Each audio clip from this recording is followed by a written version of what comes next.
Hello friends, this is SP Singh and welcome to Smarter Everyday. तो प्यारे दोस्तों, इस प्रीमियर क्लास में आप सभी का स्वागत है। और जितने भी लोग आप ज्वाइन कर रहे हैं, सबसे पहले नीचे कमेंट बॉक्स में अपना हेलो लिख दीजिए और वीडियो को लाइक करके अपने दोस्तों तक भी शेयर कर दीजिए ताकि उनको पता चले कि क्लास शुरू हो चुकी है। ये आपका पेपर फर्स्ट हो चाहे सेकंड, दोनों के लिए सीडीपी बहुत सुपर इंपॉर्टेंट क्वेश्चंस आपके लिए रहने वाले हैं। ये आपका मॉडल पेपर 2 है, कल हमने फर्स्ट करवा दिया था इसका, ओके। और पेपर में आपको इसी प्रकार के क्वेश्चंस देखने को मिलेंगे डेफिनेटली। तो आइए शुरू करते हैं आज की बेहतरीन क्लास।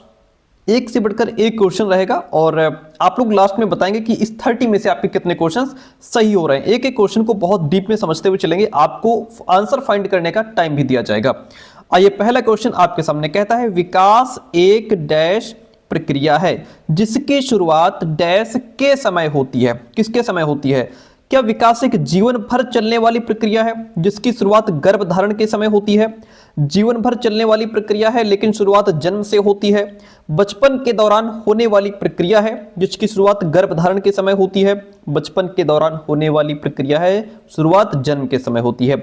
बताइए, 4 ऑप्शन आपके सामने है, राइट क्या होगा? फटाफट से इसका आंसर फाइंड कीजिए। वीडियो को पॉज कर सकते हैं और कमेंट बॉक्स में इसका आंसर फटाफट बताइए क्या होगा। मैं आप सभी के आंसर देख भी पा रहा हूं अपने, हालांकि क्लास प्रीमियर है, रिकॉर्डेड है, लेकिन मैं आपके कमेंट्स देख पा रहा हूं।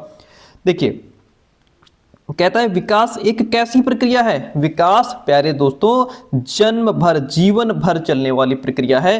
डेवलपमेंट हमारा वूम्ब टू टूम्ब जाता है, यानी कि गर्भ से कब्र तक जाता है। जैसे ही बच्चा मां के गर्भ में आता है, उसका डेवलपमेंट, उसका विकास वहीं से शुरू हो जाता है और जब तक बालक कब्र तक नहीं पहुंच जाता, मतलब पूरे जीवन पर्यंत उसका डेवलपमेंट चलता रहता है। जब तक व्यक्ति कब्र तक नहीं पहुंच जाता, खत्म नहीं हो जाता, उसका डेवलपमेंट रुकता नहीं है। तो ये जीवन भर चलने वाली प्रक्रिया है। और शुरुआत कहां से होती है? गर्भधारण से शुरुआत होती है। ऐसा नहीं कि जन्म से शुरू हो रहा है या बचपन के दौरान ही होने वाली प्रक्रिया है, नहीं, जीवन पर्यंत चलने वाली प्रक्रिया है ये, ठीक है। हमारा first option continuous life long है ये, at the time of conception. और कहां तक चलता है? ये जीवन भर चलने वाली प्रक्रिया है, शुरुआत गर्भधारण से ही हो जाती है। फर्स्ट ऑप्शन आपका यहां पे हो जाता है राइट। क्या आप सभी का प्रश्न सही हुआ? बताइए। चलिए अगला क्वेश्चन लीजिए आपके सामने। गेंद को पकड़ने के लिए सीखने से पहले एक बच्चे में कुछ गतिक परिपक्वता होनी चाहिए। बहुत अच्छी बात है।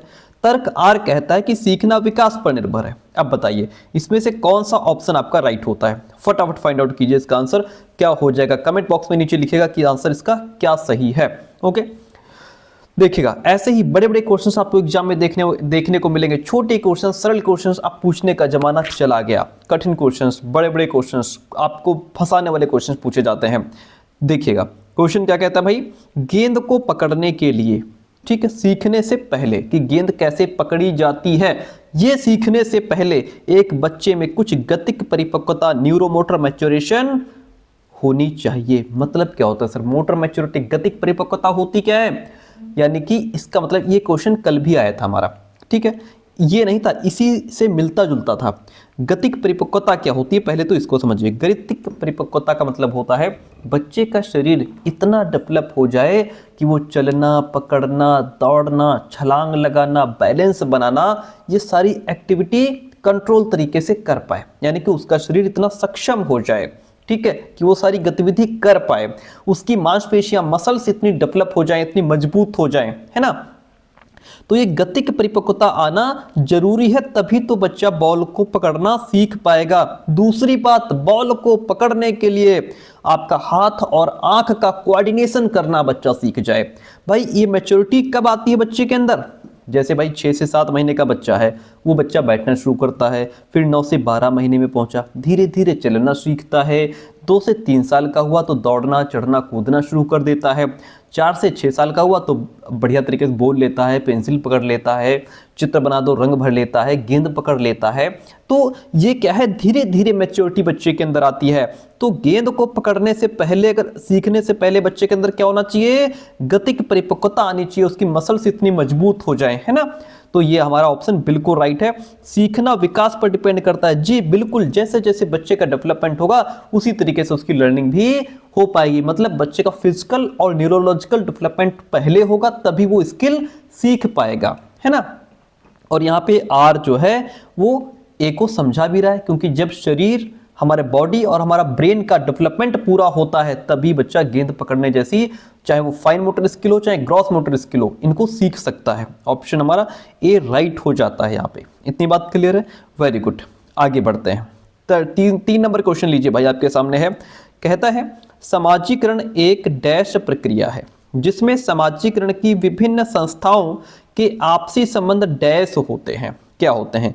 सरल महत्वपूर्ण है, सरल और महत्वपूर्ण आपसी संबंध महत्वपूर्ण नहीं है, समाजीकरण एक जटिल प्रक्रिया है, आपसी संबंध महत्वपूर्ण है, या समाजीकरण जटिल प्रक्रिया है लेकिन संबंध महत्वपूर्ण नहीं है। फटाफट से चारों का आंसर आप बता दीजिए भाई, क्या हो जाएगा? फटाफट कमेंट बॉक्स में नीचे लिखिए क्या होगा इस प्रश्न का आंसर। चलिए फिर हम समझाते हैं। बहुत बेहतरीन क्लासेस, पूरी प्लेलिस्ट बनी हुई है, वहां से देखिएगा सभी वीडियोस को।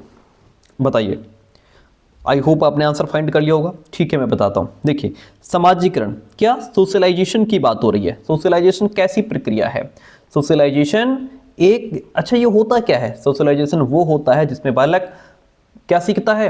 दूसरों से व्यवहार करना, बातचीत करना, उठना बैठना, बड़ों का सम्मान करना, ये सब चीज़ें सीखता है बालक, है ना। और सबसे पहले अपने परिवार से सीखता है, फिर विद्यालय, अपने साथी, मीडिया, है ना, और जो भी उसका जो है कि साथी समूह हो गए, उनसे सारे व्यवहार सीखता है, और भाषा सीखता है, संस्कृति सीखता है। ठीक है, तो ये समाजीकरण जो है ना सर, ये सरल नहीं है। ये कैसी प्रक्रिया है? एक जटिल प्रक्रिया है, कॉम्प्लेक्स है ये। सर कॉम्प्लेक्स कैसे है? देखिए समझाता हूँ।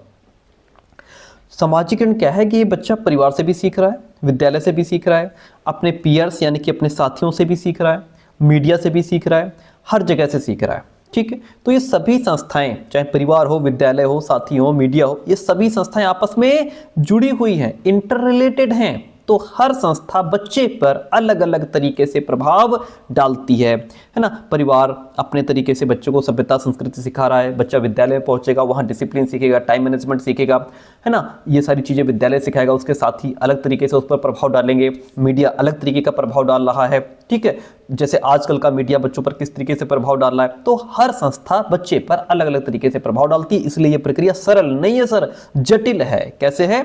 बहुत ही कॉम्प्लेक्स प्रक्रिया है। समाजीकरण एक ऐसी प्रक्रिया है, जटिल प्रक्रिया है। ठीक है, आई बात समझ में? इतनी बात क्लियर है? ठीक है, और विभिन्न संस्थाओं के आपसी संबंध बहुत महत्वपूर्ण है सर। ये क्या है? ये सभी चीजें मिलकर के बच्चे की सोच और व्यवहार को बनाते हैं, इसलिए क्या है, इनका संबंध होना भी, सब मिलकर के बच्चे की पर्सनैलिटी को डेवलप करते हैं, तो इनका संबंध भी बहुत महत्वपूर्ण है, इंपॉर्टेंट है। इसलिए ऑप्शन नंबर हम जाएंगे सी के साथ में।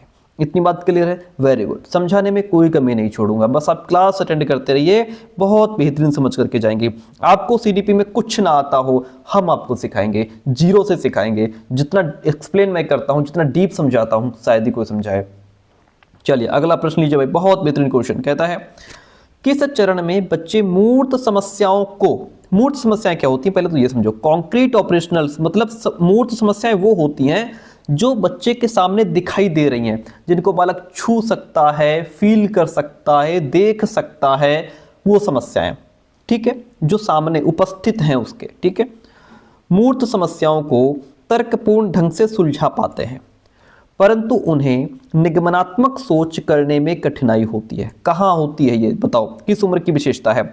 संवेदी चालक, sensory motor, pre operational, concrete operational या फिर फॉर्मल ऑपरेशनल स्टेज की ये विशेषता है ये। चलिए, मूर्त वो होती हैं समस्याएं जो सामने उपस्थित हैं। जैसे अगर कोई पौधा सूख गया है तो आप बच्चे से पूछ सकते हो, बताओ ये पौधा क्यों सूखा होगा, तो बच्चा उस पर विचार विमर्श कर सकता है ना, उसको ऑब्जर्व करके अपनी राय दे सकता है, यानी कि उस पर जो है वो क्या कर सकता है, तर्कपूर्ण ढंग से सोच सकता है कि आखिर पौधा क्यों सूख गया होगा।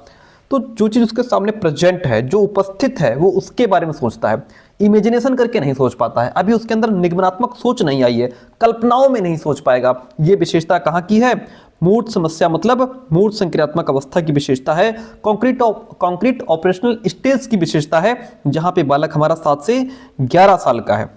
किस उम्र का है? 7 से 11 साल का बालक है, जहां उसके अंदर इरिवर्सिबल थिंकिंग आ जाती है, कॉन्सेप्ट ऑफ कंजर्वेशन क्लासिफिकेशन उसके अंदर आ जाता है। ठीक है, तो और दूसरी बात, निगमनात्मक सोच करने में कठिनाई, तो अगर यहाँ पे कठिनाई है तो ये कहाँ आएगा, निगमनात्मक सोच कहाँ बच्चा कर पाएगा, अमूर्त में। जब बच्चा हमारा 11 से प्लस हो जाएगा, 11-15 वर्ष का हो जाएगा, तब उसके अंदर हाइपोथेटिकल रीजनिंग आ जाएगी, वो कल्पनाओं में सोच सकता है। इस उम्र में बालक जब आएगा तो वो वैज्ञानिकों की तरह तार्किक सोच रखने लगता है, उसकी लॉजिकल पावर बहुत मजबूत हो जाती है। निगमनात्मक सोच कहाँ आएगी, यहाँ पे। क्वेश्चन का आंसर क्या है हमारा, मूर्त संक्रियात्मक अवस्था। ऑप्शन यहाँ पे क्या हो जाता है, सी राइट हो जाता है। ओके, वेरी गुड, इतना क्लियर, ठीक है, आगे बढ़ते हैं। आगे देखिए 5 नंबर क्वेश्चन का आंसर फटाफट बताना आप लोग, कमेंट बॉक्स में बताइएगा। कहता है कि प्याजे के अनुसार बच्चों में अर्थपूर्ण अधिगम किस प्रक्रिया में होता है, बताइएगा। उद्दीपन और प्रतिक्रिया के अनुबंधन की प्रक्रिया में, जब इनाम और सजा का प्रयोग किया जाता है, जब वयस्क नियंत्रण लेते हैं और व्याख्यान देते हैं, खुद से आरंभ की गई गतिविधि और खोज में। चलिए 4 ऑप्शन आपके सामने, फटाफट से आंसर बता दीजिए इसका, फटाफट बताइए कमेंट बॉक्स में नीचे आप आंसर लिखिए इसका। आप अब इससे क्या होगा कि आप अपने आप को भी जांच पाएंगे, चेक कर पाएंगे कि भाई कितने क्वेश्चन का आंसर हम राइट कर पा रहे हैं। ठीक है, आपको आइडिया लगेगा कि अभी कितनी मेहनत की जरूरत है। चलिए बताते हैं। प्याजे कहते हैं कि बच्चों में अर्थपूर्ण, यानी कि किसकी बात हो रही है, मीनिंगफुल लर्निंग होनी चाहिए। अर्थपूर्ण अधिगम किस प्रक्रिया में होता है, देखिएगा, उद्दीपन और प्रतिक्रिया के अनुबंधन की प्रक्रिया में नहीं, ये ऑप्शन हमारा गलत है, क्योंकि ये हमारा बिहेवियरिज्म, इसकी बात स्किनर और पावलोव करेंगे। और क्वेश्चन पूछ रहा है प्याजे के अनुसार। प्याजे कौन है, प्याजे जो हैं ये रचनावादी हैं। ठीक है, तो यहाँ पे, और ये व्यवहारवाद का पॉइंट है, इसलिए हो जाएगा गलत। ओके, जब इनाम और सजा का प्रयोग किया जाता है, नहीं, प्याजे, ये प्याजे के अनुसार बात सही नहीं है, क्योंकि ये व्यवहारवादियों का पॉइंट है। ठीक है, किसका है, ये बिहेवियरिज्म की तकनीक है, यहाँ से अर्थपूर्ण अधिगम नहीं होगा। यहाँ पे तो बच्चे को अगर इनाम मिल रहा है तब वो सीखेगा, या डर के भय से, यानी कि सजा ना मिले इसलिए सीखेगा। ठीक है, बच्चे ने सीख लिया, आपने इनाम दे दिया, नहीं याद करके आया, आपने कहा कि अगर नहीं याद करके आओगे तो डंडा मारेंगे, पिटाई होगी, तो बच्चा याद करके आ गया। तो यहाँ पे ये व्यवहारवादी करेंगे ये सब। ठीक है, ये प्याजे का नहीं है। जब वयस्क नियंत्रण लेते हैं और व्याख्यान देते हैं, ये तो टीचर सेंटर्ड की बात हो गई, जहाँ सारा कंट्रोल टीचर के हाथ में है, अडल्ट्स के हाथ में है, और टीचर आकर के व्याख्यान दे गया, बच्चा चुपचाप उसको सुनता रह गया। ये इसका कोई मतलब यहाँ पे बनता नहीं है। क्या हो गया, खुद से आरंभ की गई गतिविधि, जो काम बच्चे ने खुद शुरू किया है, जो एक्टिविटी बच्चे ने खुद शुरू की है और डिस्कवर किया है। ठीक है, यानी कि लर्निंग बाय डूइंग पर फोकस है, यहाँ पे बच्चा खुद करके सीखेगा। Option D is the right one. आपको मैं बता दूं, प्याजे जो है इनके अनुसार बच्चा खुद एक्टिव होकर के लर्निंग बाय डूइंग के माध्यम से डिस्कवर करते हुए सीखता है, यानी कि जो ज्ञान बालक खुद अपने अनुभव से निर्माण करता है वो मीनिंगफुल होता है। मीनिंगफुल का मतलब अर्थपूर्ण वो होता है जिसको प्रयोग, जहाँ पे बालक जो है ऐसा लर्निंग जो बाद में उपयोग में आ सके, बच्चे के समझ में आए, दिमाग में टिके, वही तो अर्थपूर्ण अधिगम होता है। ऐसा नहीं आज रट्टा मार लिया कल भूल गए। आज जो चीज़ आप सीख रहे हो कल उसका प्रयोग कर पाओ, जगह उपयोग कर पाओ, वो होता है मीनिंगफुल। ठीक है, option D is the right one in this question. बहुत बढ़िया क्लास, बहुत ही बेहतरीन क्वेश्चन का कलेक्शन आपके लिए। अगला प्रश्न 6 नंबर आपके सामने, देखिएगा, फटाफट आंसर इसका लिखिएगा आप। कहता है, प्याजे द्वारा प्रस्तुत चरणबद्ध क्रम के बारे में कौन सा वाक्य सही नहीं है। आपको गलत फाइंड करना है, जहां नहीं लग जाए बहुत ध्यान से आपको क्या करना है, बहुत ध्यान से आंसर करना है। संज्ञानात्मक बदलाव एकीकृत रूप में होता है जिसकी दिशा समान होती है, या एक चरण को लांघ कर दूसरे चरण पर आगे बढ़ा जा सकता है। सभी चरण एक निश्चित अनुक्रम अनुसार होते हैं। चरण सार्वभौमिक हैं। यह हर जगह के बच्चों की गुणधर्मों को दर्शाते हैं। चलिए फटाफट से इन चारों ऑप्शंस का आप राइट आंसर बता दीजिए, क्या होगा, कौन सा वाक्य जो है वो जीन प्याजे ने जो 4 स्टेजेस दी है बच्चों की, उसमें कौन सा वाक्य सेंटेंस सही नहीं है, बताइए भाई, फटाफट बताइए। क्या कहता है प्रश्न, क्या कह रहा है कि प्याजे के संज्ञानात्मक विकास के जो चरण है, जो स्टेजेस उन्होंने बताई हैं, उसके बारे में वो सेंटेंस ढूंढो इसमें जो गलत है, जो सही नहीं है। ढूंढिए भाई, क्या होगा, फटाफट नीचे कमेंट बॉक्स में अपना आंसर लिख दीजिए। मैं सभी आपके आंसर्स को देख पा रहा हूँ, आपके कमेंट्स को देख पा रहा हूँ। ठीक है, और मैं रिप्लाई भी कर रहा हूँ, आप लोग देखिए मैं रिप्लाई कर रहा हूँ आपके सभी कमेंट्स का। ठीक है, आइए शुरू कर, देखिएगा। तो प्याजे ने हमारी 4 स्टेजेस बताई हैं। कितनी बताई हैं, 4। ठीक है, कौन कौन सी, एक 0 से 2 वर्ष, एक 2 से 7 वर्ष, एक 7 से 11 वर्ष की और दूसरी 11 से 15 वर्ष की। ये 4 स्टेजेस किसने बताई हैं? जीन पियाजे ने। ओके, अब इसमें हमें गलत ढूंढना है। कहता है कि संज्ञानात्मक बदलाव एकीकृत रूप में होता है जिसकी दिशा समान होती है। ये बात बिल्कुल ठीक है, क्योंकि बच्चे के सोचने समझने का जो विकास है वो धीरे धीरे होता है, एक सीक्वेंस में होता है और क्या होता है, इंटीग्रेटेड आपस में जुड़ा होता है। ठीक है, तो एक जिसकी दिशा भी समान होती है। ओके, ये बात बिल्कुल ठीक है। दिमाग का जो विकास है, बच्चे का जो ब्रेन डेवलपमेंट है वो स्टेप बाय स्टेप होता है। और क्या होता है कि जो भी नए परिवर्तन आ रहे हैं वो पुराने ज्ञान के आधार पर बनते हैं। जो बच्चा नया सीख रहा है पुराने ज्ञान के आधार पर ही सीख रहा है। ठीक है, तो इसमें जो डेवलपमेंट की जो डायरेक्शन है वो इधर उधर नहीं होती, हमेशा आगे की ओर बढ़ती है। ठीक है, ये बात समझ रहे हैं आप? अगर मैं इसी का उदाहरण दूं आपको, ये ऑप्शन हमारा सही है, मैं इसको समझा रहा हूँ आपको। संज्ञानात्मक बदलाव बच्चे के अंदर जो आते हैं मैं उसकी बात कर रहा हूँ। देखिए, पहले बच्चा जो है चीज़ों को छू करके समझता है ना, फिर उसके अंदर लैंग्वेज आती है, सिंबॉलिक थॉट आ जाता है, उसके बाद फिर वो लॉजिक लगाने लगता है, फिर वो एक नियम से सोचने लगता है। ठीक है, तो ये जो चेंजेज आ रहे हैं वो एक श्रृंखला की तरह जुड़े होते हैं, उल्टे सीधे बिखरे नहीं होते। तो सोच का विकास लगातार होता है और क्रमबद्ध तरीके से होता है, एक ही दिशा में आगे बढ़ता है, पीछे नहीं जाता और ना ही कूद कर चलता है, बल्कि एक दिशा में आगे बढ़ता है। ओके, एक चरण को लांघ कर दूसरे चरण पर आगे बढ़ा जा सकता है, ऐसा नहीं है भैया। ये जो है यहाँ पे सही नहीं है। ऐसा नहीं कि पहले 0 से 2 साल का बच्चा था, जो गुण उसके अंदर आए अब वो 2 से 7 साल की स्टेज पार करके 7 से 11 में चला जाएगा, ऐसा नहीं हो सकता। स्टेज को पार नहीं कर सकता बच्चा, कहने का मतलब है छलांग नहीं मार सकता, स्किप नहीं कर सकता उसको, एक जो फिक्स्ड ऑर्डर है उसी में चलेगा बच्चा। ओके, ये जो है ये सही नहीं है। सभी चरण एक निश्चित अनुक्रम के अनुसार होते हैं भैया। पहले आपका सेंसरी मोटर स्टेज आएगी, फिर आपकी प्री ऑपरेशनल स्टेज आएगी, फिर आपका कॉन्क्रीट ऑपरेशनल स्टेज आएगी, फिर आपका फॉर्मल ऑपरेशनल स्टेज आएगी। तो ये स्टेज है, ये फिक्स्ड ऑर्डर है जो पियाजे ने दिए हैं। ठीक है, तो ये अनुक्रम में ही चलेगा। ठीक है, ऐसा नहीं कि पहले बच्चा सेंस ऑर्गन के माध्यम से दुनिया को समझ रहा है, फिर उसके बाद जो बीच का उसके अंदर जो 2 से 7 साल का जो सिंबॉलिक थॉट वगैरह था, जो उसके अंदर एनिमिज्म था, जो उसके अंदर इगोसेंट्रिक था, वो छोड़ दे और डायरेक्ट उस मूर्त संक्रियात्मक अवस्था में पहुंच जाए, ऐसा नहीं हो सकता, क्रम से चलेगा भैया। ठीक है, चरण सार्वभौमिक हैं, यह हर जगह के बच्चों के गुणधर्मों को दर्शाते हैं। ये भी बात बिल्कुल ठीक है, क्योंकि दुनिया भर में बच्चों का जो कॉग्निटिव डेवलपमेंट है वो लगभग समान ही पाया जाता है। ठीक है, आपके बच्चा अलग अलग संस्कृत में सीख सकता है, अमेरिका का बच्चा अपनी संस्कृत के हिसाब से सीख रहा है, भारत का बच्चा अपने हिसाब से सीख रहा है।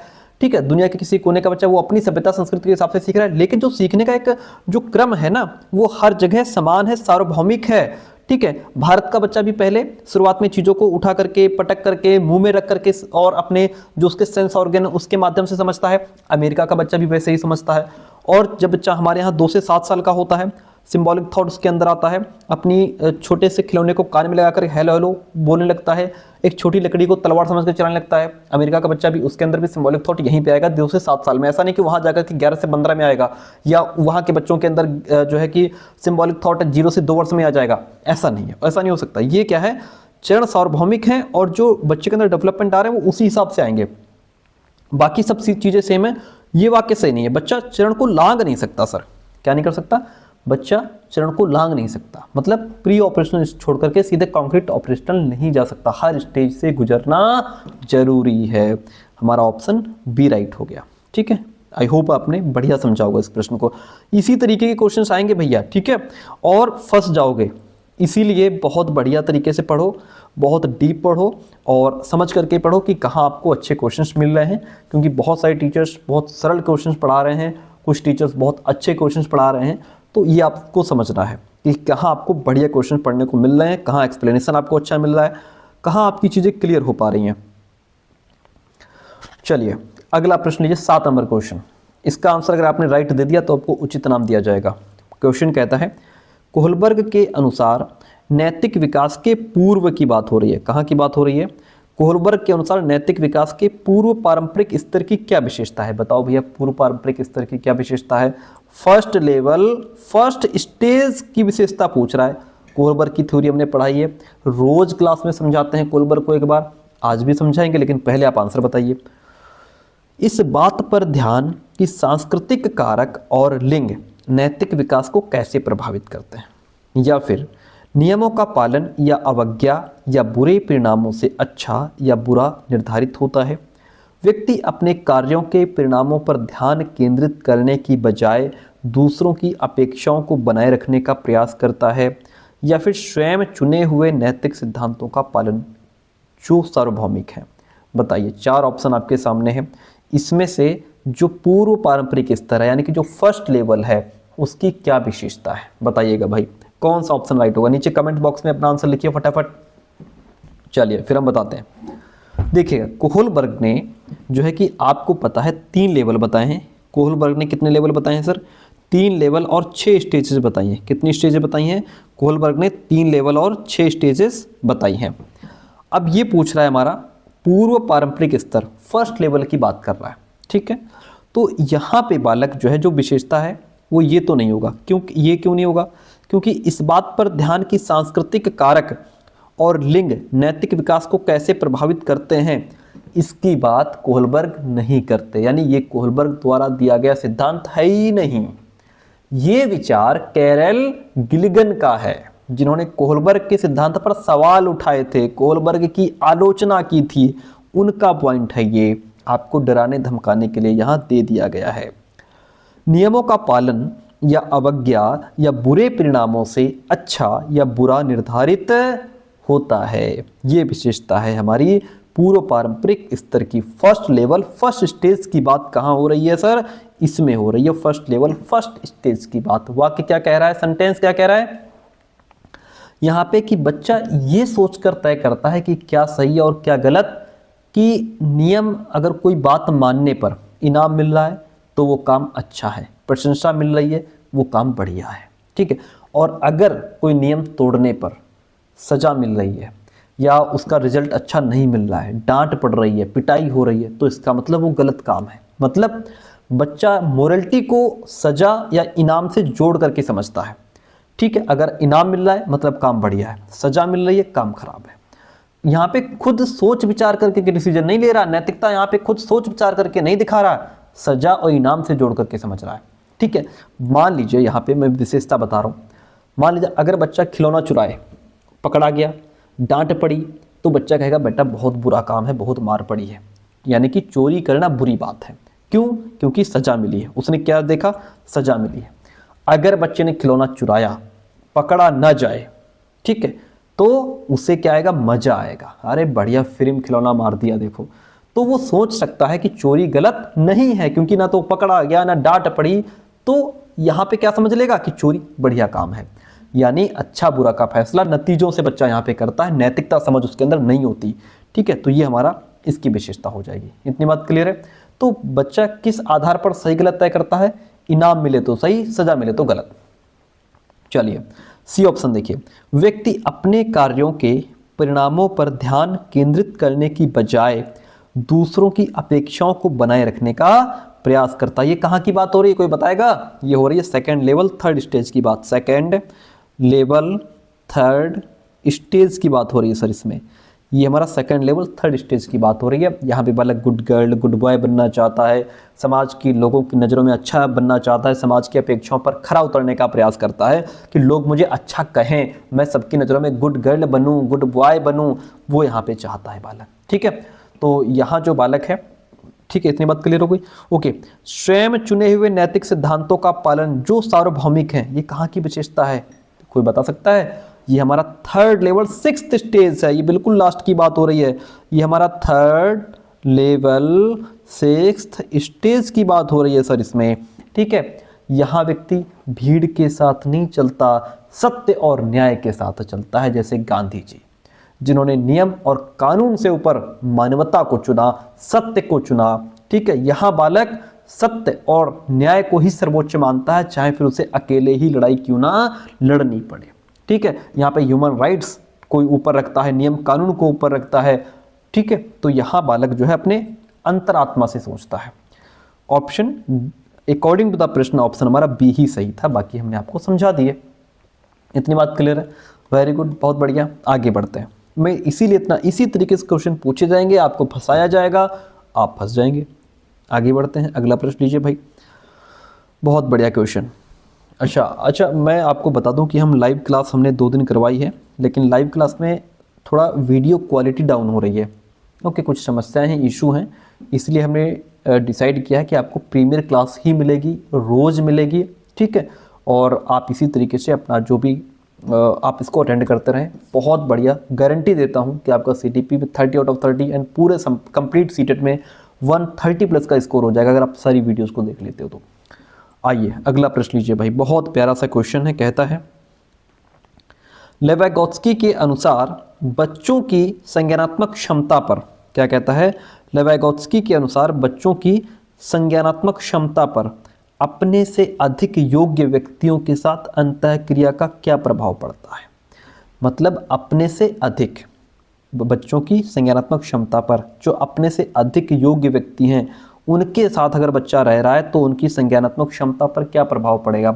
बालक अपने से सीनियर के साथ रह रहा है, घर में अपने पेरेंट्स के साथ रह रहा है ना, या उसका कोई साथीगण जो उसका सीनियर है, बड़ा है, उससे टीचर्स के साथ रह रहा है, क्या फ़र्क पड़ेगा? कोई प्रभाव नहीं पड़ेगा। निगेटिव प्रभाव पड़ेगा या अच्छा रहेगा, या फिर उसकी जो संज्ञानात्मक क्षमता है वो घटती चली जाएगी। क्या होगा भाई बताओ? राइट आंसर फटाफट नीचे कमेंट बॉक्स में लिख दो आप लोग। मैं देख पा रहा हूँ कौन सही आंसर कर रहा है। आप लोग देखिए, मैं कमेंट्स, आपके कमेंट्स देख रहा हूँ, आपको रिप्लाई करने का प्रयास कर रहा हूँ। देखिए बात किसकी हो रही है? वाइगोत्स्की की हो रही है, ठीक है, इतनी बात क्लियर है। तो यहाँ पे क्या हो जाएगा आपका, चलिए मैं बताता हूँ। जब बच्चा अपने से अधिक योग्य व्यक्ति के साथ रहेगा तो उससे क्या होगा, उससे बालक की संज्ञानात्मक क्षमता बढ़ेगी, सुगम होगी, स्मूथ हो जाएगी सर, फैसिलिटेट होगी, बच्चा सीखता चला जाएगा। जब बालक अपने से अधिक योग्य व्यक्ति, जिसको वाइगोत्स्की ने MKO कहा है, मोर नॉलेजेबल अदर कहा है, जब बालक उनके साथ अंतःक्रिया करता है, इंटरेक्ट करता है, बातचीत करता है, विचार विमर्श करता है, डिस्कशन करता है, तो बच्चे की जो संज्ञानात्मक क्षमता है, जो बालक की संज्ञानात्मक क्षमता है, ये आसान होती है, तेज होती है, बेहतर तरीके से डेवलप होती है। क्यों? क्योंकि अनुभवी लोग बच्चे को सही डायरेक्शन देते हैं भैया। ज़रूरत पड़ने पर बच्चे को क्या करते हैं, इसके फोल्डिंग भी देते हैं, हिंट देते हैं, इशारे करते हैं, थोड़ी और मदद कर देते हैं। अगर बच्चा सवाल लगा रहा है, उसका सीनियर है, तो उसको हेल्प कर देगा कि देखो इस सवाल में ये फॉर्मूला लगा तो सवाल लग जाएगा। इस तरीके से इसके फोल्डिंग प्रदान करते हैं, बच्चे के कठिन काम को आसान बना देते हैं। इसलिए लर्निंग स्मूथ होती चली जाती है, बच्चे का कॉग्निटिव डेवलपमेंट होता चला जाता है, सोचने समझने की क्षमता बेहतर होती चली जाती है। ऑप्शन सी राइट हो गया। अगला प्रश्न लीजिए, 9 नंबर क्वेश्चन आपके सामने। क्या कहता है भाई, समझिए। कहता है लेवागोत्स्की के अनुसार, वाइगोत्स्की का क्वेश्चन आपके सामने, सीखना व्यवहार में मापा जा सकने वाला बदलाव है। सीखने को सामाजिक परिवेश से अलग होकर नहीं देखा जा सकता। सीखना सकारात्मक और नकारात्मक पुनर्बलन पर निर्भर होता है। सीखने में ध्यान केंद्रित करने की प्रक्रियाएं और स्मृति के भंडार शामिल है। फटाफट नीचे कमेंट बॉक्स में आंसर लिखिए, मैं आपके आंसर पढ़ रहा हूं, देख पा रहा हूं, ठीक है। बताइए क्या होगा इसका राइट आंसर, जल्दी जल्दी बताइए, फिर हम समझाएं। लेवागोत्स्की के अकॉर्डिंग बात हो रही है, और वाइगोत्स्की तो चिल्ला चिल्ला के कहते हैं भैया कि सीखना सामाजिक है, बच्चा अकेले नहीं सीख सकता, समाज के बीच रह करके ही सीखेगा, ठीक है। तो सीखने को सामाजिक परिवेश से अलग होकर नहीं देखा जा सकता, can not be separated from its social context. बच्चा समाज में ही सीखता है। छोटे बच्चा है, ले जाकर जंगल में छोड़ाओ, क्या सीखेगा? क्या भाषा सीख पाएगा? ना तो भाषा बोलने वाला वहाँ कोई, ना सुनने वाला कोई, क्या सीखेगा? चिड़िया कौवा की आवाज़ सुनेगा, वही तो सीखेगा, है ना। शेर की आवाज़ सीखेगा। जो इंसानों की भाषा उसे न सुनने को मिली, न देखने को मिली, न इंसानों को उसने देखा, न जाना, न उनकी सभ्यता, न संस्कृति, क्या सीखेगा? जो जंगल में देखेगा वही तो सीखेगा। यानी कि बालक कहाँ से सीखेगा? समाज से सीखेगा। जंगल में छोड़ाओगे कुछ नहीं सीख पाएगा। तो सामाजिक परिवेश से अलग होकर इसको देखा ही नहीं जा सकता। बच्चा अकेले नहीं सीखता भैया, बल समाज, भाषा, संस्कृति, लोगों से बातचीत करके, अपने साथियों से, अपने अडल्ट से, टीचर्स से, पेरेंट्स से सीखता है। सीखना कैसी होती है? सोशल इंटरेक्शन प्लस, देखिए मैं आपको बता दूं, सीखना लर्निंग मतलब सोशल इंटरेक्शन होगा, प्लस लैंग्वेज होगी, प्लस कल्चर होगा, plus MKO more knowledgeable others होंगे, plus ZPD zone of proximal development. इनके माध्यम से बच्चा सीखता है, इनसे अलग होकर के हम लर्निंग को नहीं देख सकते। आई बात समझ में? अब जैसे कह रहा है कि सीखना व्यवहार में मापा जा सकने वाला बदलाव है, ये आपका बिहेवियरिज्म का विचार है। स्किनर वाटसन जो व्यवहारवादी हैं वो बात करेंगे, वाइगोत्स्की इनसे बहुत दूर है। सीखना सकारात्मक और नकारात्मक पुनर्बलन पर होता है, ये भी व्यवहारवादियों का ही पॉइंट है। और इसके मुख्य रूप से यहाँ पे बात स्किनर की हो रही है, जिन्होंने चूहे पर प्रयोग किया था। स्किनर जो है वही जिन्होंने ऑपरेंट कंडीशनिंग थ्योरी दी थी, वही बात करते हैं किसकी, सकारात्मक पुनर्बलन की, नकारात्मक पुनर्बलन की। ठीक है, ध्यान सीखने में ध्यान केंद्रित करने की प्रक्रियाएं स्मृति के भंडार शामिल है। ये आपका जो है कि कॉग्निटिव जो हमारा ये पर्सपेक्टिव है इसका हिस्सा है, ये इंफॉर्मेशन प्रोसेसिंग का हिस्सा है। लेकिन यहाँ पे वाइगोत्स्की के अकॉर्डिंग राइट नहीं होगा, हमारा ऑप्शन बी राइट हो जाएगा। अगला प्रश्न, ये 10 नंबर क्वेश्चन आपके सामने कहता है अंतः व्यक्तिक बुद्धि की क्षमताओं में क्या शामिल है? जिस व्यक्ति के अंदर इंट्रापर्सनल इंटेलिजेंस होती है उसकी क्या विशेषता है? बताओ भैया। हार्वर्ड गार्डनर ने मल्टीपल इंटेलिजेंस थ्योरी दी है।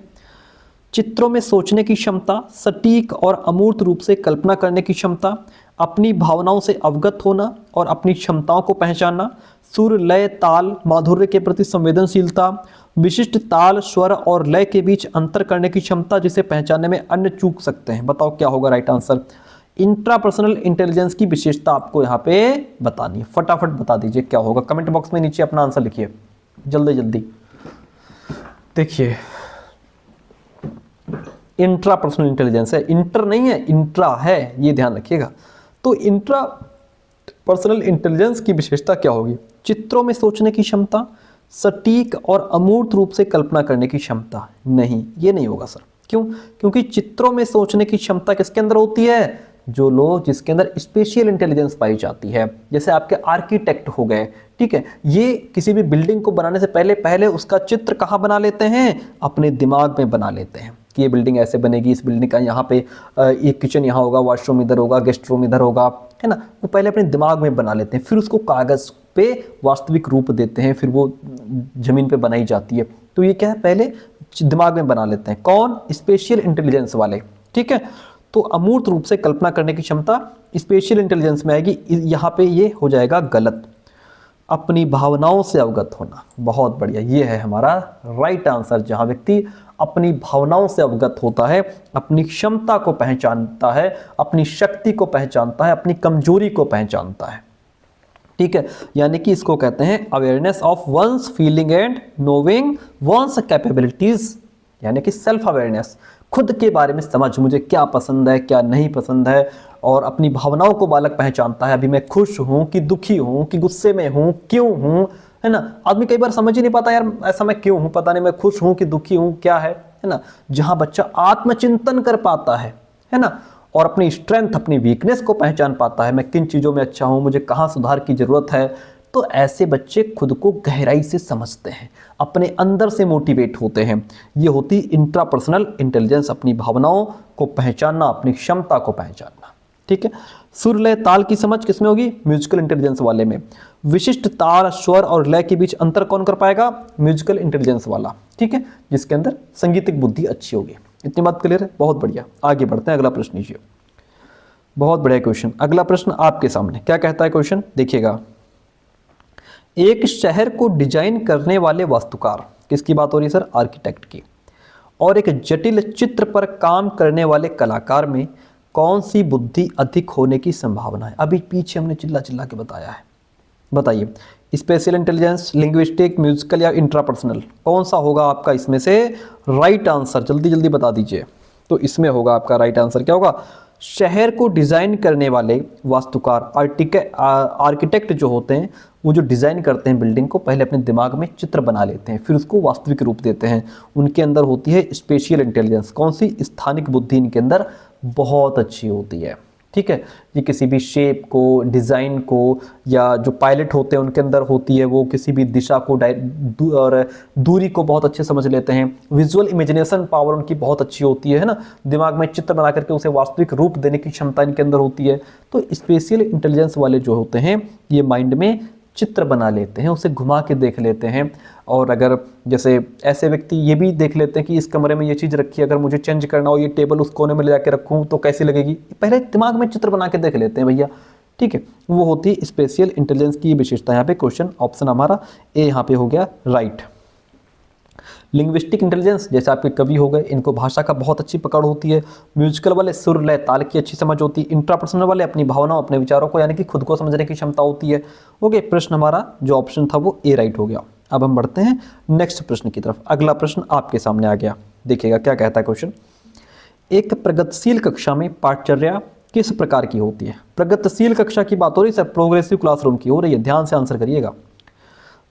यहाँ पे पाठचर्या कैसी होती है, सिलेबस कैरिकुलम कैसा होता है? बेहद कठोर और संरचित, जिसमें बच्चे को कोई स्वतंत्रता ना हो, विषयों को खंडित रूप में संगठित करती है, जिसमें विषयों का कोई पारस्परिक संबंध ना हो, बच्चों की रुचियों और क्षमताओं के अनुरूप संगठित की जाती है, जानकारी को असंगठित टुकड़ों में प्रस्तुत करती है। बताइए इसका राइट आंसर क्या हो जाएगा? 12 नंबर क्वेश्चन है, बहुत बढ़िया। प्रगतिशील कक्षा की बात हो रही, कमेंट बॉक्स में नीचे आंसर लिखिए फटाफट। देखिएगा, प्रगतिशील कक्षा क्या होती है? जहां बालक सेंटर में होता है, बच्चे के हिसाब से चीजें होती हैं, बच्चे की रुचि क्षमता योग्यता को ध्यान में रखा जाता है। ओके, तो यहाँ पे क्या हो जाएगा? बेहद कठोर नहीं भैया, फ्लेक्सिबल होगी। पाठ्यक्रम कैसा होगा सर? फ्लेक्सिबल होगा, बच्चे के हिसाब से उसमें परिवर्तन लाएंगे हम, ठीक है, रिजिड नहीं होगा, फ्लेक्सिबल होगा, बच्चे के हिसाब से उसमें परिवर्तन कर सकते हैं हम, समय पर परिवर्तन कर सकते हैं। जिस बच्चे की जैसी योग्यता उसको उस हिसाब से सिलेबस दो पढ़ने के लिए, जिसकी जितनी क्षमता उसको उस हिसाब से किताब दो पढ़ने के लिए, ठीक है। प्रतिभाशाली को भी वही, एवरेज को भी वही, और मंदबुद्धि को भी वही, कहाँ से पढ़ लेगा, है ना। तो फ्लेक्सिबल होना चाहिए, रिजिड नहीं। विषयों को खंडित रूप में संगठित करती है, जिसमें विषयों का कोई पारस्परिक संबंध ना हो। एक बात बताओ, जो टॉपिक्स पढ़ा रहे हो उनमें कोई आपस में कोई रिलेशन ही नहीं है, एक टॉपिक दूसरे से मैच ही नहीं खा रहा है, तो बच्चा सीख पाएगा? जानकारी को क्या अपने अंदर बैठा पाएगा? नहीं बैठा पाएगा सर, बिल्कुल नहीं बैठा पाएगा, है ना। तो प्रोग्रेसिव में क्या होता है? सब्जेक्ट्स इंटीग्रेटेड होते हैं, आपस में जुड़े होते हैं, इसलिए बी भी गलत। बच्चों की रुचि और क्षमताओं के अनुरूप संगठित की जाती है क्या? पाठचर्या। प्रगतिशील कक्षा में क्या होता है कि जो भी पाठचर्या, जो भी सिलेबस है, वो बच्चे के हिसाब से संगठित होती है ना। यहाँ पे करिकुलम रिजिड नहीं होता, बच्चे की रुचि क्षमता उसके अनुभव के हिसाब से डिजाइन किया जाता है। बच्चे की क्षमता कितनी है, बच्चे का इंटरेस्ट किस में है, उसके हिसाब से डिजाइन किया जाता है, ठीक है, ताकि बच्चे जो है लर्निंग में पार्टिसिपेट कर पाएँ। बच्चे इसमें खुद डिसीजंस लेते हैं, एक्सप्लोर करके सीखते हैं। ओके, तो option C is the best option here. असंगठित टुकड़ों में हम डिस्कनेक्टेड नहीं होगा, कनेक्टेड होगा, कनेक्टेड चंक्स होंगे, ताकि आपस में सभी टॉपिक्स जुड़े हों। Option C is the right one in this question. आगे बढ़िए भाई, 13 नंबर क्वेश्चन आपके सामने, बहुत ही प्यारे क्वेश्चन। कहता है, सह शिक्षा कक्षा में एक शिक्षक लड़कों से कहता है, सह पाठ्यक्रम गतिविधियों में गृह विज्ञान को मत लो, तुम लड़की नहीं हो। इससे किसको बढ़ावा मिल रहा है? जेंडर क्षमता को, जेंडर रूढ़िवादिता को, जेंडर भूमिका में लचीलापन है, या जेंडर समानता है? बताइए फटाफट कमेंट बॉक्स में आंसर लिखिए। क्वेश्चन क्या कह रहा है? शिक्षक लड़कों से क्या कह रहा है? शिक्षक लड़कों से कह रहा है कि गृह विज्ञान मत लो, तुम लड़की नहीं हो। गृह विज्ञान मत लो, तुम लड़की थोड़ी ना हो, यानी कि वो सब्जेक्ट को लिंग के आधार पर बांट रहा है ना, कि लड़कियों के लिए गृह विज्ञान जो है कि है और लड़कों के लिए नहीं है। टीचर का यहाँ पे मतलब ये है कि गृह विज्ञान लड़कियों के लिए है, लड़कों के लिए साइंस है। तो ये क्या है? ये हमारा है जेंडर स्टीरियोटाइपिंग। इससे ये मैसेज जाता है कि कुछ काम या कुछ सब्जेक्ट सिर्फ लड़कियों के लिए हैं और कुछ सिर्फ लड़कों के लिए। तो ये एक पुरानी सोच है। किसको बढ़ावा मिल रहा है?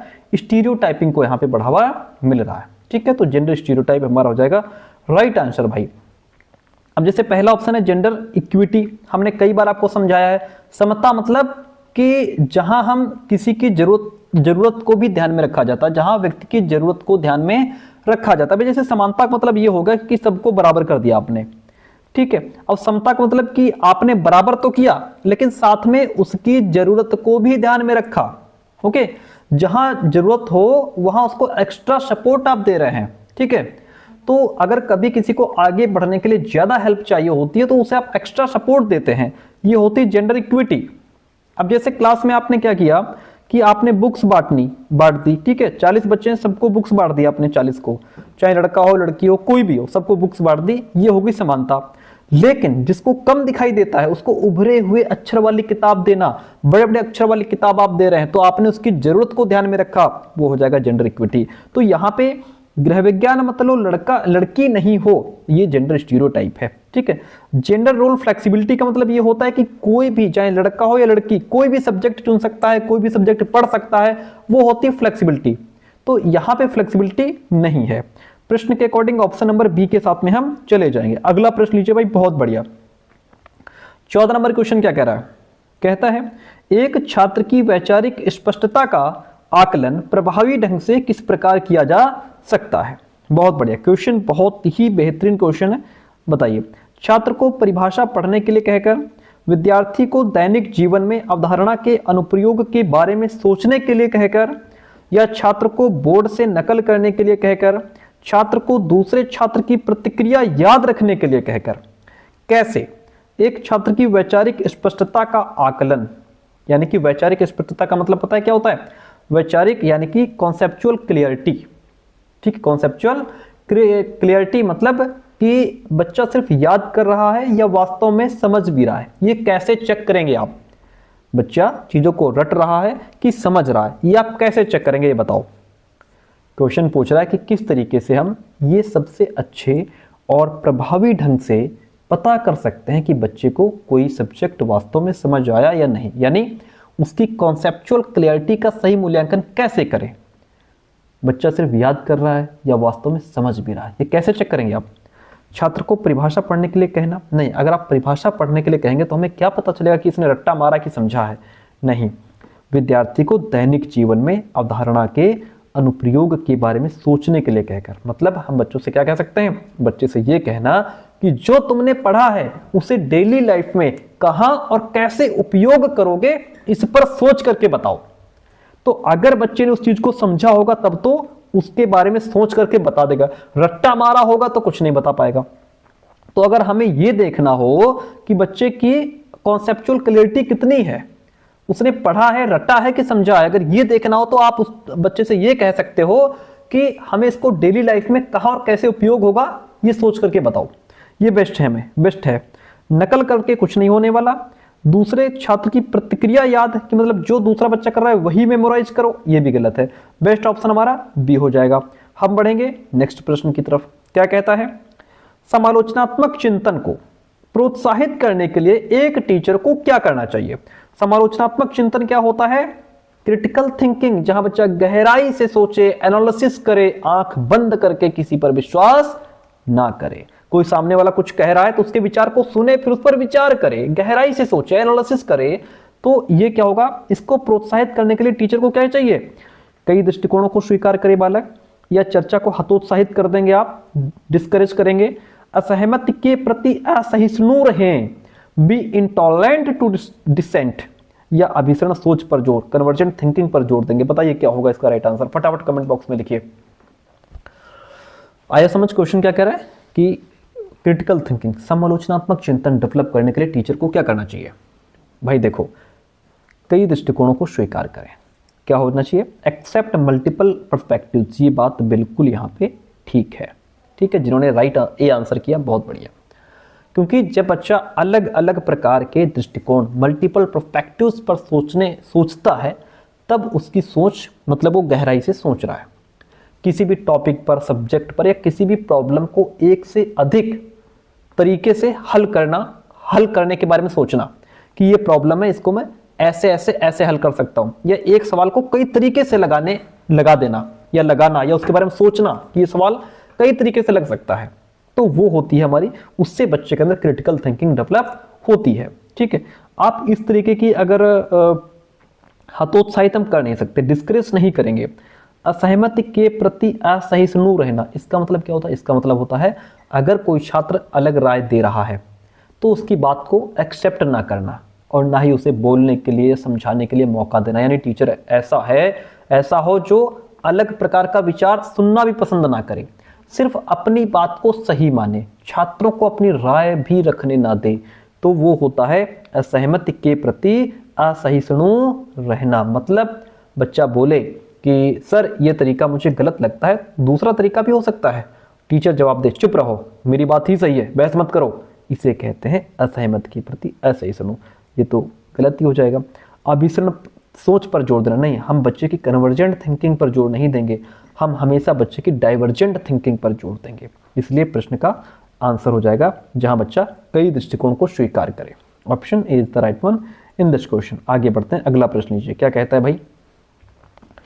16 नंबर क्वेश्चन आपके सामने। एक दर्शन और व्यवहार के रूप में समावेश विविधता के संदर्भ में स्थित है, जिसमें शामिल है भाषाई विविधता, लिंग विविधता, सामाजिक सांस्कृतिक विविधता या योग्यता और विकलांग। बताइए क्या क्या शामिल है। क्वेश्चन को समझिए पहले। क्वेश्चन क्या कह रहा है कि समावेशी शिक्षा हर प्रकार की विविधता यानी कि डिफरेंसेस का सम्मान करती है, लेकिन अब बताओ कि वो किस किस प्रकार की डाइवर्सिटी को एक्सेप्ट कर रही है। बताइए क्या समावेशी शिक्षा लिंग्विस्टिक डाइवर्सिटी को एक्सेप्ट करती है, जेंडर डाइवर्सिटी को एक्सेप्ट करती है, सोशियो कल्चरल डाइवर्सिटी को एक्सेप्ट करती है, या एबिलिटी डिसेबिलिटी ये भी विविधता को स्वीकार करती है। फटाफट राइट आंसर बताइए, कौन कौन इसका राइट आंसर बता सकता है। इसी तरीके से क्वेश्चन पूछे जाएंगे। मैं सरल क्वेश्चंस नहीं डालता हूं, चाहूं तो सरल क्वेश्चंस भी इसमें डाल सकता हूं, लेकिन नहीं, जैसे क्वेश्चंस पूछे जाएंगे वैसे ही आपसे आपके सामने हम लेकर के आते हैं। आपको भी ऐसे ही क्वेश्चंस अटेम्प्ट करने चाहिए। चलिए तो बात हो रही है इंक्लूजन की। किसकी बात हो रही है सर? इंक्लूजन की।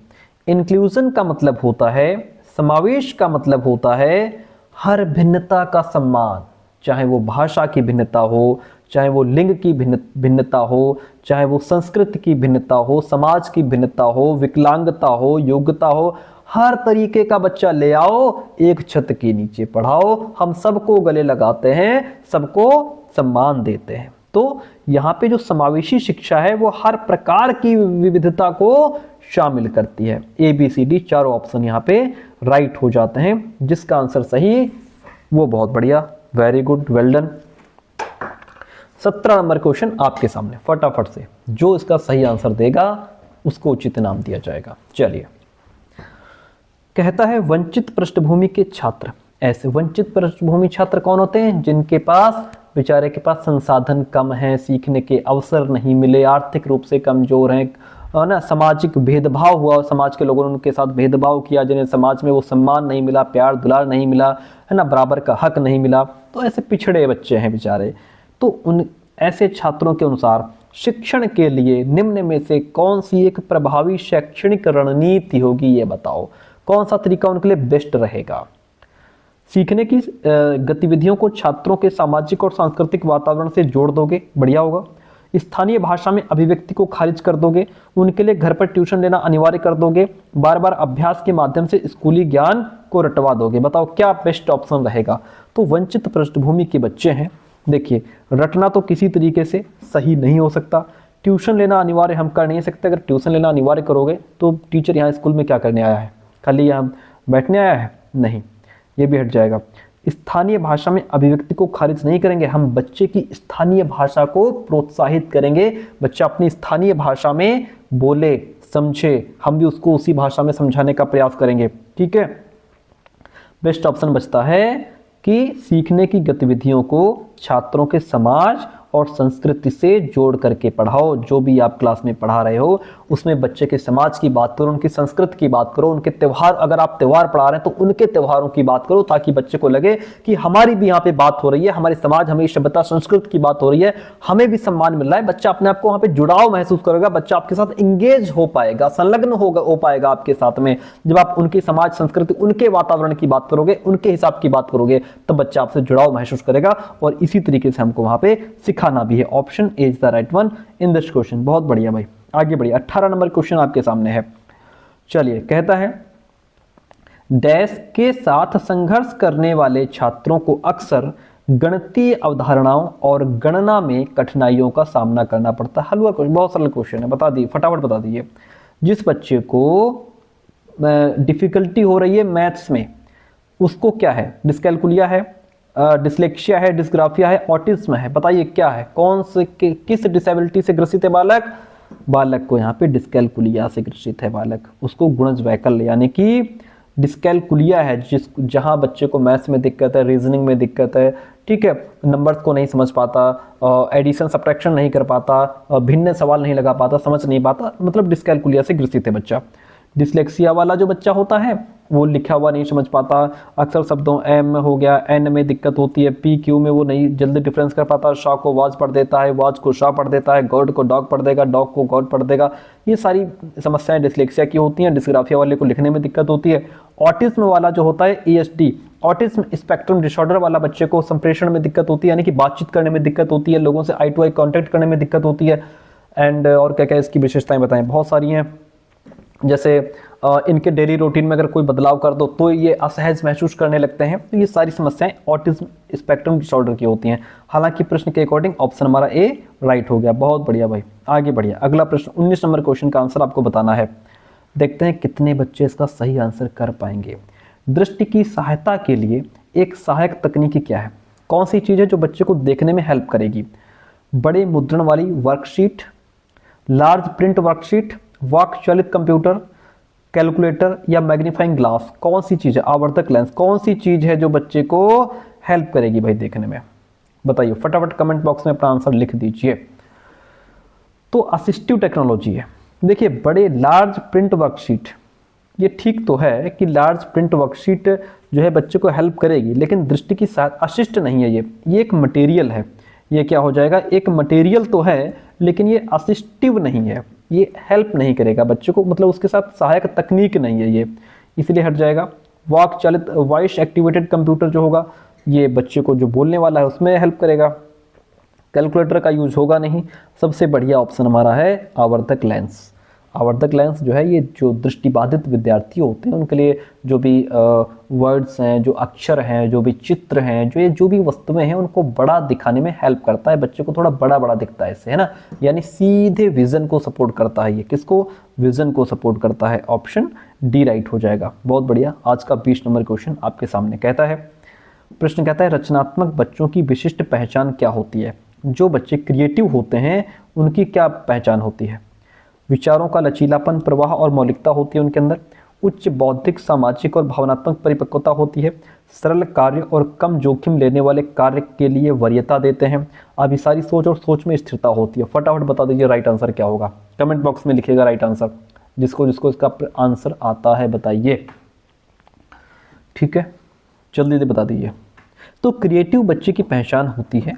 देखिए क्रिएटिव बच्चा, हाँ, उसके अंदर लचीलापन होता है, प्रवाह होता है और मौलिकता होती है। अब सर अलग अलग बता दीजिए। देखिए लचीलापन मतलब ये होता है कि अलग अलग तरीके से नए अंदाज में सोच पाने की क्षमता होती है, विचारों का लचीलापन हो गया, ठीक है। और उसके अंदर फ्लुएंसी होती, प्रवाह होता है, फ्लुएंसी ऑफ थॉट, मतलब कम समय में बहुत सारे विचार आ जाते हैं दिमाग में, लगातार नए नए आइडियाज़ आते रहते हैं। एक प्रॉब्लम पर 10-15 सोल्यूशन फटाक से दे देगा वो, है ना, मतलब विचारों की लाइन लगी रहती थॉट्स की उसके साथ। ये प्रवाह होता है। और क्या बचा? मौलिकता। मौलिकता मतलब ओरिजिनलिटी, मतलब जो भी थॉट्स हैं वो दूसरों जैसे नहीं बल्कि अनोखे और नए होते हैं। तो यहाँ पे बच्चा दूसरे को कॉपी नहीं करता, अलग तरीके से सोचता है, उसकी थॉट्स में ताजगी होती है, एक अलगपन होता है, ठीक है। ये सारी विशेषताएं हैं किसकी? रचनात्मक बच्चे की। हाँ, उसके अंदर हाई इंटेलेक्चुअल होता है, सोशल एंड इमोशनली मैच्योर भी होता है वो, लेकिन बेस्ट ऑप्शन हमारा यही हो जाएगा, ये हट जाएगा। सरल कार्य वो नहीं ढूंढते, कम जोखिम वाले नहीं, उनको बढ़िया, उनको जोखिम लेना अच्छा लगता है उनको, ठीक है, रिस्क लेने में वो पीछे नहीं हटते। और उनके अंदर डाइवर्जेंट थिंकिंग होती है, कन्वर्जेंट नहीं होती है, इसलिए बेस्ट ऑप्शन हमारा ए हो जाएगा। अगला प्रश्न, आज का अगला प्रश्न, लास्ट में बताइएगा जरूर क्लास कैसी रही और कितने क्वेश्चंस आपके राइट हुए, मज़ा आया कि नहीं, और हमारा एक्सप्लेनेशन कैसा रहा। अगला प्रश्न, सीखने के लिए सार्वभौमिक डिज़ाइन के सफल कार्यान्वयन के लिए टैस के कई तरीके महत्वपूर्ण हैं। बताइए भाई इसका राइट आंसर क्या होगा। चलिए, के कई तरीके, किसके कई तरीके महत्वपूर्ण हैं बताइए। देखिए प्रतिनिधित्व का क्रिया संलग्नता नामीकरण, हालांकि मैं आपको बता दूं कि जो क्वेश्चन पूछ रहा है उसके हिसाब से इसमें ऑप्शंस गलत हैं और इस प्रश्न के लिए सभी बच्चों को बराबर नंबर दिया था सीटेट ने। ओके, सबको नंबर इसका मिला था, जिसने इसको चाहिए टिक किया हो, चाहिए नंबर सबको दिया गया था, क्योंकि क्वेश्चन ही गलत पूछा गया था ये। क्योंकि जो हमारा यूनिवर्सल डिज़ाइन फॉर लर्निंग है UDL, ये कह रहा है कि जैसे इसके 3 मुख्य सिद्धांत हैं, 3, ठीक है। एक है हमारा मल्टीपल मीन्स ऑफ रिप्रेजेंटेशन, मतलब बच्चों को जानकारी अलग अलग तरीके से आप दो, यानी कि जो भी टॉपिक या कॉन्सेप्ट समझा रहे हो अलग अलग तरीके से समझाओ। जो बच्चा ओरल समझ रहा है ओरली समझाओ, चित्र के माध्यम से समझ रहा है चित्र बना दो, डायग्राम बना दो, एक्टिविटी के माध्यम से समझ रहा है तो उसको वैसे सिखाओ, यानी कि जो जैसे सीखना पसंद कर रहा है उसको वैसे सिखाओ। तो रिप्रेजेंटेशन के भी कई तरीके बताए गए हैं। और एक्शन मतलब कि जैसे जो भी आप क्रिया करवा रहे हो, यानी कि बच्चे अलग अलग तरीक़ों से अपनी लर्निंग दिखा सके। बच्चा जो भी क्रिया जो भी उसने सीखा है वो अलग अलग तरीके से उसको दिखाने का मौका दो, ठीक है। बच्चा चाह रहा तो ओरल भी बता सकता है, चाहे तो आपको लिख कर बता सकता है, चाहे तो कोई एक्टिविटी या प्रोजेक्ट करके दिखा सकता है, ठीक है। इसके भी कई तरीके उन्होंने बताए हैं। बच्चा क्लास में इंगेज हो, इसके भी कई तरीके बताए गए हैं, ठीक है, कि बच्चे की भागीदारी बढ़े, उसके भी जैसे बच्चे के अंदर इंटरेस्ट पैदा करो, मोटिवेट करो बच्चे को, और बच्चे को एक जुड़ाव महसूस होना चाहिए, इसके भी कई तरीके बताए गए हैं, ठीक है। नाम लेबलिंग की कोई बात नहीं हुई है। अब ये कह रहा है किसके कई तरीके, तो कई तरीके इसके भी हैं, इसके भी हैं, इसके भी हैं, इसलिए यहाँ पे ये तीनों ही ऑप्शंस प्रश्न के अकॉर्डिंग राइट हो जाते हैं। तो क्वेश्चन ही गलत पूछा गया था, इसलिए इसका सबको नंबर मिला था। आगे बढ़ते हैं, अगला प्रश्न लीजिए, 22 नंबर क्वेश्चन आपके सामने कहता है राष्ट्रीय शिक्षा नीति NEP 2020 जैसी शिक्षा की समकालीन नीतियां बच्चों में कौन से स्किल्स डेवलप करने का प्रस्ताव करती हैं। बच्चों के अंदर कौन सी स्किल डेवलप होनी चाहिए। समालोचनात्मक चिंतन, स्मरण और पुनरुत्पादन, एंड परीक्षा के लिए सीखे बच्चा या रट्टा मारे। बताओ कि NEP 2020 किसकी बात करती है भैया। देखिएगा सिंपल सी बात है, NEP 2020 न तो रटवाने की बात करेगी, ना तो लर्निंग फॉर एग्जाम्स कि बस एग्जाम्स के लिए रटो, ना तो पुनरुत्पादन यानी कि जैसा टीचर ने बताया वैसा ही रट लो, आकर के वही सुना दो, ये भी नहीं। सिंपल सी बात है, बच्चे के अंदर क्रिटिकल थिंकिंग डेवलप करो, समालोचनात्मक चिंतन डेवलप करो, ताकि बच्चा हर एक पॉइंट पर गहराई से सोच सके, उसका एनालिसिस कर पाए, आंख बंद करके किसी पर विश्वास ना करे, किसी विचार पर विश्वास ना करे। अगला प्रश्न, विद्यार्थियों के अर्थपूर्ण अधिगम को बढ़ावा देने के लिए निम्नलिखित में से किस प्रक्रिया के लिए बच्चों को प्रोत्साहित नहीं करना चाहिए। अगर आपको बच्चों के अंदर मीनिंगफुल लर्निंग डेवलप करनी है तो कौन सी चीज़ आपको किस चीज़ का बढ़ावा नहीं देना चाहिए क्वेश्चन में, ठीक है, बताइए। तो देखिए अन्वेषण और प्रयोग, ये तो अच्छी बात है, इससे तो बच्चे की मीनिंगफुल लर्निंग होती है, जब बच्चे चीज़ों को खोजते हैं, है ना, और अन्वेषण करते हैं, किसी चीज़ का एक्सपेरिमेंट करते हैं, तो इससे खुद करके सीख रहे होते हैं, बढ़िया बात है। जब बच्चे के अंदर मेटाकॉग्निशन होती है, इससे भी बच्चे की मीनिंगफुल लर्निंग होती है। मेटाकॉग्निशन का मतलब जहाँ बच्चा अपने ऊपर सोच विचार कर रहा होता है, अपने सोच के ऊपर सोच रहा होता है, ठीक है, अपनी क्षमता अपनी कमजोरी को समझता है, कैसे मैं बेहतर सीखता हूँ, किस स्ट्रेटजी से बेहतर सीखता हूँ, कौन सा सब्जेक्ट मेरा मजबूत है, कहाँ कमज़ोर है। जब बच्चा अपने ऊपर विचार विमर्श करता है उसे मेटाकॉग्निशन कहते हैं, ये भी बहुत बढ़िया बात है। जब बच्चा चर्चा और बहस करता है, इससे भी उसकी मीनिंगफुल लर्निंग होती है। लेकिन जहाँ भी बच्चा पैसिव लिसनिंग है, जहाँ बस चुपचाप सुन रहा है, इसका मतलब वहाँ से बच्चे की मीनिंगफुल लर्निंग नहीं हो सकती। मीनिंगफुल लर्निंग कब होती है सर? मीनिंगफुल लर्निंग तब होती है जब बच्चा खोज करता है, क्वेश्चंस पूछता है, प्रयोग करके देखता है, अपनी सोच के ऊपर सोचता है, मेटाकॉग्निशन, और जब बच्चे मिलकर के बात करते हैं, तर्क करते हैं, बहस कर रहे होते हैं, तो ये तीनों चीज़ें जो हैं क्या करती हैं, ये तीनों चीज़ें लर्निंग को डीप कर देती हैं, एक्टिव कर देती हैं और कॉन्सेप्ट बेस्ड बना देती हैं। ऑप्शन डी राइट हो जाता है ना। अगला प्रश्न हमारा 24 नंबर क्वेश्चन आपसे कहता है, बताइए भाई, राइट आंसर बताइएगा सब लोग। स्कूलों और विशेष रूप से टीचर्स को छात्रों की विफलता को किस तरह समझना चाहिए। मान लीजिए अगर बच्चा फेल है तो उसकी जिम्मेदारी किस पर आनी चाहिए, कि छात्र कमज़ोर था इसलिए फेल हो गया, या टीचर की कमजोरी रही, या एक व्यवस्थागत मुद्दा जिसमें स्कूल को शिक्षण प्रणालियों पर प्रतिबिंब करने की आवश्यकता है, कि स्कूल अपनी व्यवस्था को देखे, अपने वातावरण को देखे, एंड टीचर अपनी टीचिंग मेथड को देखे, या फिर समुदायों का मुद्दा है ये, क्योंकि गरीब आर्थिक वर्ग के बच्चों को अन्य बच्चों की तरह एक ही स्कूली तंत्र में शिक्षित नहीं किया जा सकता। बताइए इसका राइट आंसर क्या होगा।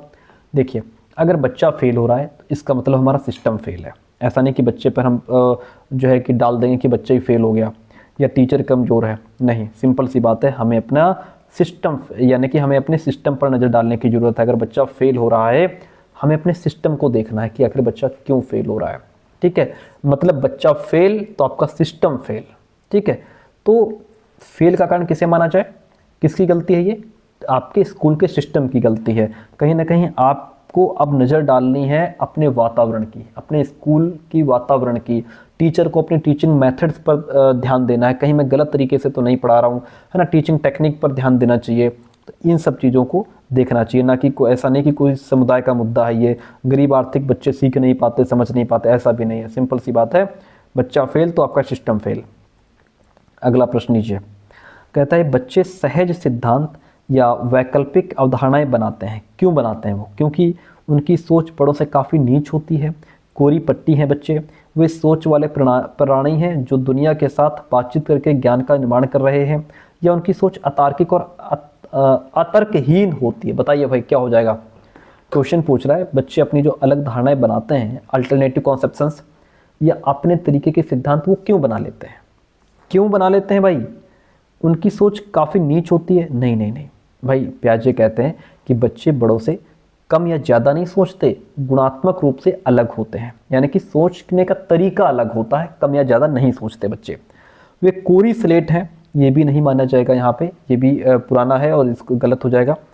वे सोच वाले प्राणी हैं जो दुनिया के साथ बातचीत करके ज्ञान का निर्माण कर रहे हैं, यही हमारा बेस्ट आंसर है। क्योंकि बच्चे सिर्फ सुनकर नहीं सीखते, वो सोचते हैं, देखते हैं, अपने आसपास चीज़ों को अनुभव करते हैं और खुद ही अर्थ बना लेते हैं।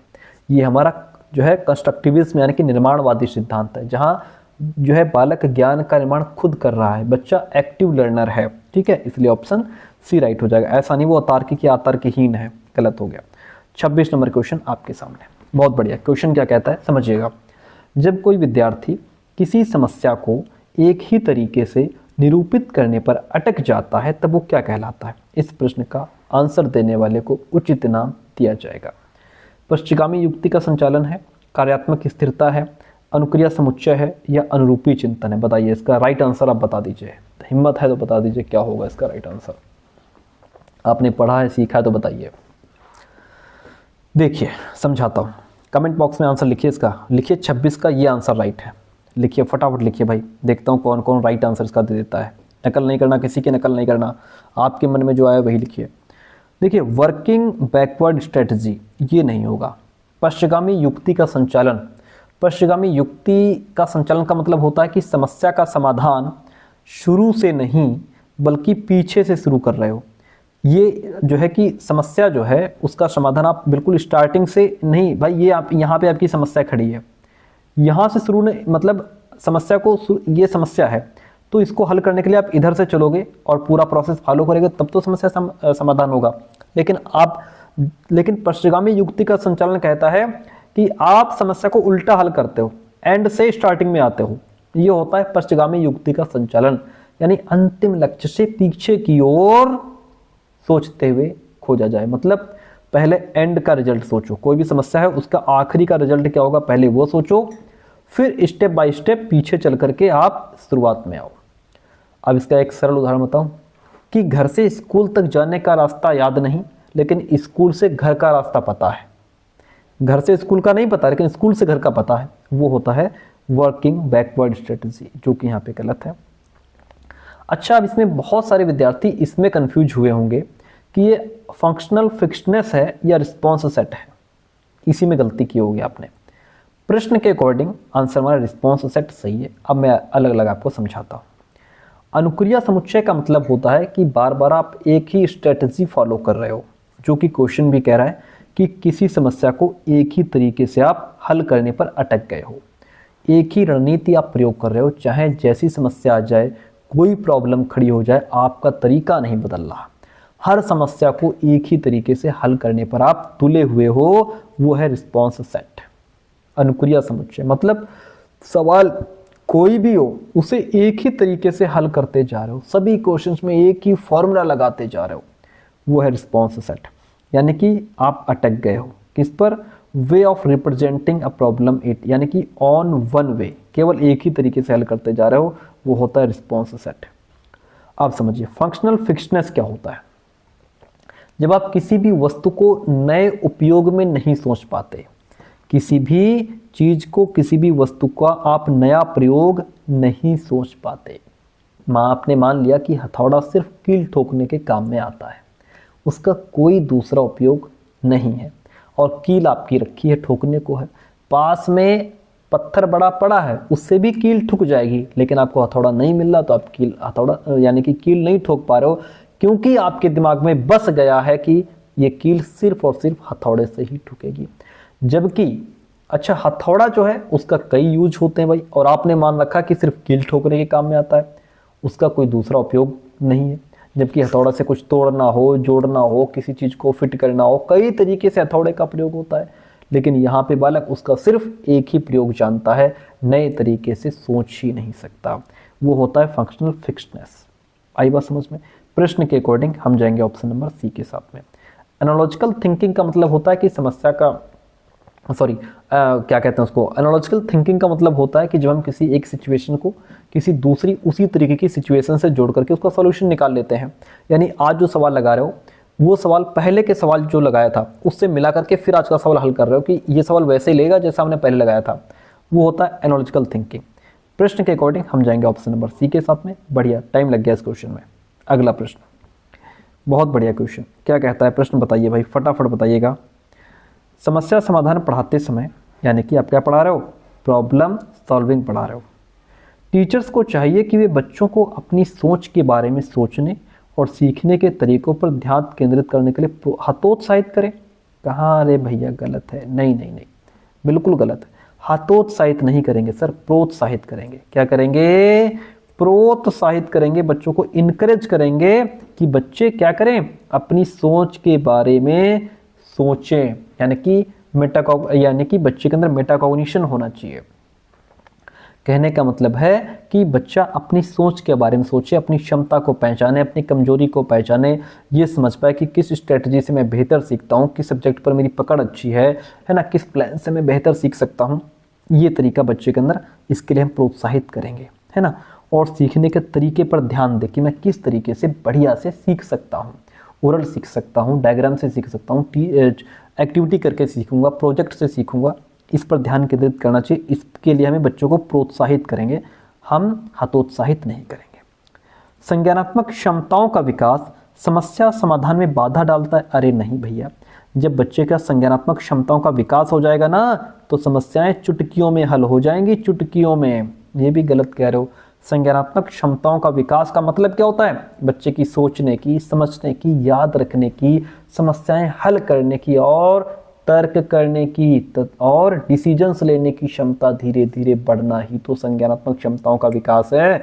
तो जब आपके अंदर सोचने समझने की क्षमता आ जाएगी, समस्याएं हल करने की क्षमता आ जाएगी, तर्क करने की क्षमता आ जाएगी, सही डिसीजंस लेने की क्षमता आ जाएगी, तब समस्याएं चुटकियों में हल हो जाएंगी। ये बाधा नहीं डालेगा, समस्याओं को बड़ा जल्दी खत्म कर देगा। दोनों ऑप्शन गलत हो गए भैया, ए और आर दोनों गलत हैं। 28 नंबर क्वेश्चन आपके सामने क्या कहता है, टीचर्स को मध्य विद्यालय में देखो कक्षा 6 से 8 भी माना जाता है, 10 भी माना जाता है, तो ये मान के चलो कि कक्षा 6 से 10 तक के बच्चे हैं। शिक्षकों को मध्य विद्यालय के छात्रों को विस्तार से बताना चाहिए कि उन्हें क्या करना है, जिसमें क्या हो, कैसे हो, कब हो, ये सारी चीज़ें टीचर्स को बतानी चाहिए। ये भी गलत है। क्यों? क्योंकि कक्षा 6 से 10 तक के जो बच्चे हैं, मान लीजिए 8 तक के बच्चे हैं, ठीक है, 6 से 8 भी माना जाता है, 10 भी माना जाता है, मान लो 6 से 10 तक के बच्चे हैं, तो अब वो इतने भी छोटे नहीं है कि उनको सब कुछ टीचर ही बताए, इतने भी छोटे नहीं है कि सब कुछ टीचर ही बता रहा है ना, कि क्या करना है, कैसे करना है, कब करना है, सब कुछ टीचर ही बताए। ये बात ठीक नहीं है। इसका मतलब कि टीचर का पूरा कंट्रोल है, टीचर जो चाह रहा है बच्चों से वही करवा रहा है। ये नहीं होना चाहिए। बच्चों को छूट दो, बच्चों को अपने आप भी करने दो, गलती करेंगे फिर उनको थोड़ा हिंट दो, बताओ, फिर सीखेंगे। बच्चे कब सीखेंगे अपने आप, थोड़ा उनको मौका दो सीखने का। मिडिल स्कूल के बच्चों में अपने अधिगम को स्वनियमन करने की क्षमता नहीं होती, मतलब कि बच्चे अपने जो वो सीख रहे हैं उसको खुद रेगुलेट नहीं कर सकते। कहने का मतलब है कि मिडिल स्कूल के बच्चे जो हैं उनमें अभी अपनी लर्निंग को खुद कंट्रोल करने की, प्लान कैसे करना है, कब पढ़ना है, कैसे करना है, ये तय करने की क्षमता पूरी तरह विकसित नहीं होती। ये कह रहा है। ये क्यों नहीं होती? अरे कक्षा 6 से 10 तक के बच्चे हैं, उन्हें अब वो अपना काम खुद कर सकते हैं, प्लान कर सकते हैं, कब पढ़ना है, कैसे पढ़ना है, होमवर्क कैसे करना है। अब वो इतने समझदार हो गए हैं भाई, वे खुद से पढ़ाई की योजना बना लेंगे अब, है ना। वो होमवर्क करना उनको आता है, कैसे पढ़ना है, कौन सा सब्जेक्ट मुझे पहले करना है, वो सब कर लेगा। हर जगह टीचर घुसा रहेगा तो बच्चा कैसे सीखेगा। ये भी गलत है, दोनों गलत हो गए, ए और आर दोनों गलत हो गए इसमें भी, है ना। आगे बढ़िए, अगला प्रश्न 29 नंबर क्वेश्चन बताइए, आज का सेकंड लास्ट क्वेश्चन आपके सामने। चलिए क्या कहता है, योग्यता को डैश और असफलता को डैश के रूप में सोचना छात्रों को अधिक प्रयास करके अधिक मेहनत करने के लिए प्रेरित करता है। कौन सी चीज़ है भाई जो प्रेरित करती है बच्चों को स्थिर और योग्यता को स्थिर मानना चाहिए, असफलता को अपमानजनक यार, और योग्यता को स्थिर, असफलता को सीखने का अवसर है, योग्यता को वृद्धिशील, असफलता को अपमानजनक, योग्यता को वृद्धिशील और असफलता को सीखने का अवसर। क्या मानना चाहिए बताओ फटाफट, कमेंट बॉक्स में नीचे आंसर लिखो आप लोग फटाफट। योग्यता स्थिर नहीं है प्यारे दोस्तों, योग्यता फिक्स्ड नहीं है कि हम बस इतना ही सीख सकते हैं, इसके आगे हम नहीं सीख सकते चाहे कुछ भी हो जाए। अगर सीटेट में पिछली बार मान लीजिए किसी के 70 नंबर रह गए थे, तो अब ये मान ले कि बस मेरी योग्यता इतनी ही है, अब ये 70 से 71 नहीं हो सकते, 90 नहीं हो सकते। तो ऐसा नहीं है, फिक्स्ड नहीं है भैया, मेहनत करो, प्रयास करो, हाथ पैर मारो, 70 से 140 आएंगे, 90 क्या बात है। ये योग्यता हमारी वृद्धिशील है सर, क्या है, वृद्धिशील है। और ये जो फेल हो जाते हो ये क्या अपमानजनक है कि यार फेल हो गए बहुत बेइज्जती हुई है, ऐसा नहीं, अपमानजनक नहीं है यार। ये जो फेल हो रहे हो ना, ये भी सफलता की एक सीढ़ी है, इस पर चढ़ करके ही तुम वहां तक पहुंचोगे। ये सीखने का एक अवसर मिला है हमको अगर आप फेल हो रहे हो तो, ठीक है। तो योग्यता को वृद्धिशील, इंक्रीमेंटल है ये, हम इसको बढ़ा सकते हैं, अब प्रैक्टिस करेंगे, अब मेहनत करेंगे, सीख जाएंगे, ठीक है। और अगर असफल हो रहे हो तो ये सीखने का एक अवसर हमको मिला है। Option D is the right one in this question. आगे बढ़िए भाई, आज का लास्ट क्वेश्चन। उससे पहले मैं आपको बता दूं कि अगर आपका सीटेट में SST आपके पास सब्जेक्ट है तो आप हमारे नोट्स ले सकते हैं। उसके लिए आप हमें 9628182649 पर व्हाट्सअप करिए, हम आपको नोट्स की फ़ीस बता देंगे। कुछ फीस पे करनी होगी, ओनली SST के नोट्स आपको फॉरवर्ड कर दिए जाएंगे। 3 हिस्ट्री, पॉलिटी, जियोग्राफी, 3 सब्जेक्ट के कंप्लीट नोट्स आपको मिल जाएंगे PDF फॉर्मेट में व्हाट्सएप पे। आज का लास्ट क्वेश्चन, और हाँ लास्ट में बताना जरूर क्लास कैसी रही। निम्नलिखित में से कौन सा कारक सीखने को प्रभावित करता है, लर्निंग का प्रभाव किस पर पड़ेगा। यानी कि देखिए, छात्रों का सामाजिक सांस्कृतिक संदर्भ। हाँ भैया, वाइगोत्स्की चिल्ला चिल्ला के रोज यही बताते हैं कि बच्चा बिना समाज के नहीं सीख सकता, बच्चा समाज से इंटरेक्ट करके सीखेगा, अपनी सभ्यता संस्कृति से सीखेगा, पूरा प्रभाव डालता है। क्या छात्र की आयु सीखने में मैटर करती है? मुझे तो नहीं लगता मैटर करती हो, आप बताओ। करती है सर, क्योंकि 6 महीने का बच्चा नहीं सीख सकता, ठीक है। 1 साल का बच्चा जो है CDP नहीं पढ़ पाएगा, है ना। तो छात्र की आयु भी होनी चाहिए सीखने के लिए, तो छात्र की आयु भी मैटर करती है कि किस उम्र का बच्चा क्या क्या सीख पाएगा। एक अवधारणा को पढ़ाने के लिए आप किस प्रकार के टीचिंग मेथड का यूज़ कर रहे हैं, इसका बहुत प्रभाव पड़ता है। किस सब्जेक्ट को किस टीचिंग मेथड से पढ़ा रहे हो, प्रभाव पड़ता है। छात्र की क्षमता के बारे में शिक्षक का विश्वास, वेरी गुड, कि छात्र को लेकर के टीचर का क्या विश्वास है। क्या टीचर ये तो नहीं कह रहा कि ये बहुत गधा है, बहुत नालायक है, बिल्कुल नहीं सीख सकता, ये जो इस समुदाय के बच्चे हैं ना, ये बिल्कुल सब फिसड्डी हैं, कोई सीख ही नहीं सकता चाहे जितना समझा लो। अगर ऐसे बोलोगे बच्चे के अंदर हीन भावना आ जाएगी, जो सीख सकता था उसकी भी हिम्मत वहीं पे मर गई, है ना, उसकी भी आस टूट गई, होप नहीं रही। लेकिन अगर टीचर विश्वास रखता है, नहीं मेरे सारे छात्र होनहार हैं, जो सबसे कमजोर उसको और कहना चाहिए कि तुम ही कर सकते हो, तुम्हारे अंदर वो क्षमता है, वो योग्यता है ना, तुम अपने अंदर इंटरेस्ट जगाओ, मोटिवेट करो उसको, बच्चा सीखेगा। तो छात्र टीचर का बच्चे को लेकर क्या विश्वास है ये भी मैटर करता है। इसलिए सर हमारे सारे ऑप्शंस यहाँ पे हो गए राइट प्यारे दोस्तों। कैसी रही क्लास ये आप कमेंट करके जरूर बताइएगा। थैंक यू सो मच, मिलते हैं बहुत जल्दी नेक्स्ट क्लास में।